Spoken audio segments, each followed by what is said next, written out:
Look at all the cool sticks. We're at Kenna Cartwright, and I am Kelsey Bell, and this is Todd Sullivan over here. Running. That is a lot.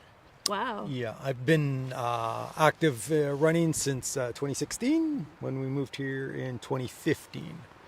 And I moved to Kamloops. We were asked if we'd be interested in taking on Walk in the Park to keep it alive. The former race director, Chris LaRoche, was ready to step down, but he wanted to make sure the race stayed alive and stayed in the community with its roots and values. Yeah. Is there having mentioned that it's been running for 31 years, is there, do you feel a certain sense of responsibility to this run to sort of to see it continue? It's not a large venue. Usually around 100 people is the target. And not a lot of big sponsorship. It's not about big prizes. It's a low cost, very community minded. In general, are normally quite a bit bigger. The ultra community in general, the races are usually quite a bit smaller, and a lot of that has to do with a lot of times with permitting process. So for us, 100 people in Kenna, it's over 3 different distances with 3 different start times. So when you divide that up, the impact's not huge. But some of the larger shout out to Run Club. Yes. Yes. Run Club was actually a big. I think it was part of our story. So when we first moved here, it was one of the first interactions we had. Paula joined us up for another piece of the community to meet. It's just a very broad reach she has with everybody, and everybody seems to know Joe. And I think the first year, we did walk with Joe. I do a little bit of guest coaching with her through Run Club. We try and meet up maybe once a month, and I just come out and help some of the larger distance groups and offer some advice through what far they can go or whatever. So it's been really neat. We've met some good friends through Run Club, and a couple of friends that we now do destination runs with and trail running with, and throughout BC and Alberta, and every time we come back with a few more friends and a few more stories and a few more ideas and destinations and places we want to go. So very cool. Yeah. What was your most challenging run that you've done? Most challenging trail? September. So it's a single event, 200 miles. So the time starts and it ends when you get there. So we had a 100-hour cutoff, I think it was? Yeah. 100-hour cutoff. So in one setting, that machine under 70 hours, I think it was around 65. It was under 60. Yeah, it was under 65 hours. I took 88 myself. I class myself as a pretty solid mid-pack runner. 88 hours. Or the people that win the races don't stop. I was going to ask, do people ever just keep going and don't take advantage of those temps? I'm going to assume the guy that won didn't stop. Probably your top 20% for a good portion of the climbs. It's all about kind of managing your effort level and preserving yourself to make sure pacing yourself. Yeah, pacing yourself. And that's part of your strategy is the pacing yourself. The hardest event we did then when we went to Europe in 2019, we did an 8-day stage race across the Alps. And so that was anywhere from, I think our shortest day was we had one short day, it was called a rest day, and 2K with lots of vertical climbing. You're basically going from ski village up over a range of mountains to a ski village. That's where you'd overnight rest. Then you would pick up the next day, do it again, and do it again. And that one was, I want to say 290 Ks, 2018.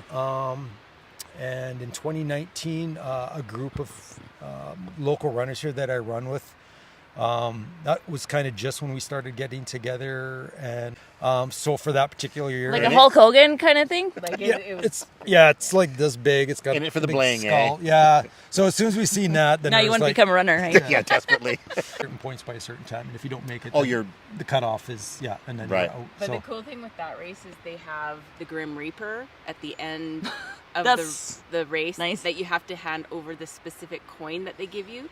So you have to carry. Well, you're very paranoid packing that coin. You make sure you put it somewhere you're not going to lose safe. it. Yeah. Your race is over. Just you swallow get to the it. boat and eject it later. Yeah. You could. How long was that race? 100. Well, it's just you just start to get a real on. Yeah. And we'd all kind of jostled along the race at some point and ran with one another. And in the end, I finished with 2 of my buddies, and then we don't always all make it to the same event. Sure. There's a portion of us Life that happens. go. Yeah. And this year we didn't do as many because of taking on walking the park. You're on your own. So it's kind of a rebuilding there. Last year I did a 200, and then I had a few little health issues we took care of. So I was off for a few weeks, and we did a family holiday. Then I had another really old race in Washington. It's been around for quite some time. So we went down and Sorry, did I that. just have to interrupt for a second so the stream can know. Anytime Kelsey does that, it's because there's a dog running by on the trail. So if you're watching at home, that is what's going on every time. We all had team shirts to wear. Oh, cool. And went down. It was a good race. It was kind of, for me, it was just coming back and seeing how the body felt. And it went really well. And then from there, we took on a couple more events, and I was part of ultra racing. So. I want to know what the 24 hours are like before a big race. What's your meal prep like? What do you... Ours is pretty calm because everything's pretty much prepared. Usually probably the focus on is last 24 hours is don't do anything out of the norm. Don't eat anything out of the norm. Try and get a good night's sleep. Try and don't tempt your digestion. Prepare for a big run. Nothing crazy. Usually we have a favorite meal of some sort, but everyone always talks about carb loading, and there's a little bit of that, but I think through the years, and I'm still learning lots, you can only really store How many calories have I had, the electrolytes, the water, and that's even on a small race. Like if it's hot, they have to stay with it. So, fueling early enough and then maintaining that through the run is probably more. Yeah, we have some general kind of rules that we follow, and as a group, there's a pretty close group of us, about 10 of us, that share a lot of stuff, and we learn from each other's failures and stuff that worked or didn't work. We're going to be behind at some point. First thing you try and do is go out well hydrated and fueled and loaded, and then get on it quite early, usually within 30 to 45 minutes. A lot of liquid hydration and fuel where you can mix calories into water. Others of us use old-fashioned, right from PB&J sandwiches to different types of bars you can eat and stuff like that. I prefer to have a bit of a mix of both. We use some gels, very tangible anymore. You just what you think you like. It might changes, look good. Right? It does not taste good Well, anymore. but low blood sugar is a big deal for some people. Yeah, well, you can get all those sugars out of your carbs. But yeah, of course. most of us find it's the salty stuff that oranges were working really well. I ate a lot of oranges, and Tim, my buddy, was eating bananas. Yeah, bananas were my go-to. Until he wasn't. Yeah, we both got behind a little bit, and then the heat got us, and we ended up both actually being sick. Yeah. What's the toughest thing you have to deal with? Like blisters, throwing up? For me, it's heat, because heat just leads to so many things. Yeah. Your feet you can take care of. That's just one of those things you practice and you just practice. But when there's heat and humidity, it's just one of those factors. And some people love the heat and can run really well in it. I do not. You really got to listen to your body though when it's telling you to I'm very stop. much more reverse runner when conditions. Well, it was still it, but I don't know. I think you liked it. So that was 2021. I think we did Swan. I'm just gonna move the camera and just show the area of it.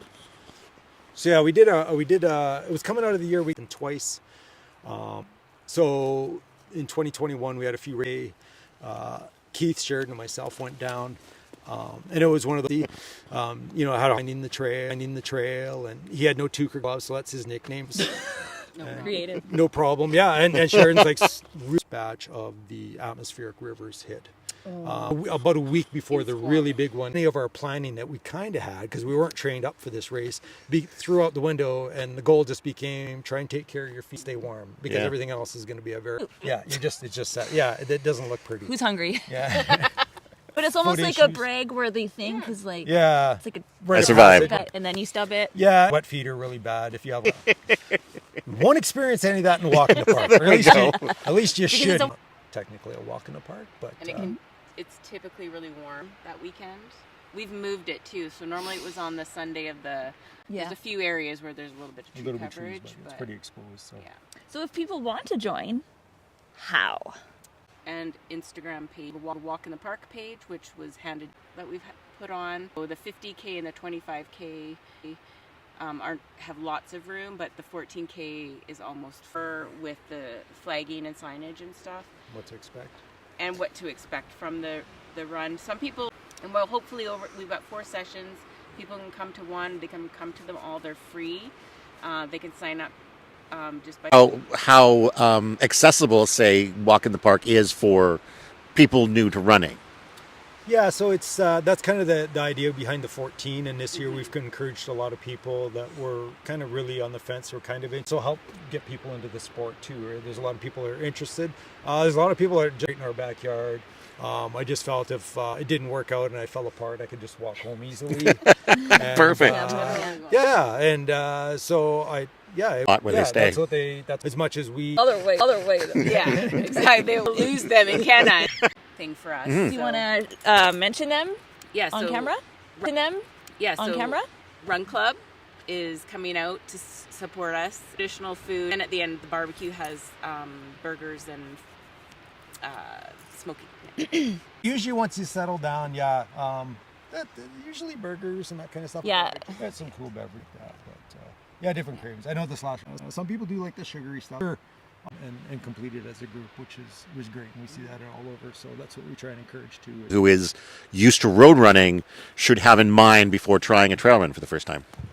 But I think the value is all around. Yeah. Today's not your need. To hang out after the race, because some people will finish. Obviously, we try to time it so that that's with the staggered runs that everybody finishes around the same time.